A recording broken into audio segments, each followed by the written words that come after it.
వేదిక మీద ఉన్న మీడియా మిత్రులకి, వేదిక మీద ఉన్న పెద్దలు శ్యామన్న, రాజేష్ అన్న, సార్ మీరు ఈ పెద్దలందరికీ నమస్కారం. పెద్దలందరూ మాట్లాడేసారు, కానీ నేను మాట్లాడడానికి మాటలు కూడా ఏం లేవు. కథ అన్నకు నాకు దగ్గరున్న అనుబంధం వల్ల సినిమా నాకు తెలుసు. ఈ సినిమా గురించి నేను ఒకటే మాట చెప్పాలనుకున్నా. ఈ సినిమా తెలుగు రాష్ట్రాల్లో 10 కోట్ల మంది జనాలతోటి 10 కోట్ల మొక్కలు నాటిస్తుంది.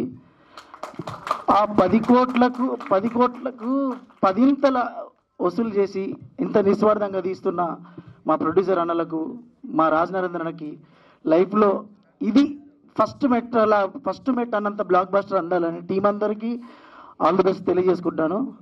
మా ఫోక్ క్వీన్ నాగదుర్గ అదృష్టం ఏంటంటే రియల్ లైఫ్లో ఉన్న క్యారెక్టర్లే రియల్ లైఫ్లో రావడం అనేది చాలా రేరు. మా దుర్గకు వచ్చింది అది. సో ఇక ముందు కూడా చాలా పెద్ద స్టార్ అవ్వాలని మనస్ఫూర్తిగా కోరుకుంటూ ఈ సినిమాని దీవించవచ్చిన పెద్దలకు, మీడియా మిత్రులకు మరొకసారి నమస్కారం తెలియజేసుకుంటూ thank you so much. Thank you so much. And ZPTC Srinivas garu మాట్లాడాల్సిందిగా కోరుకుంటున్నాం next after this felicitation. So yeah,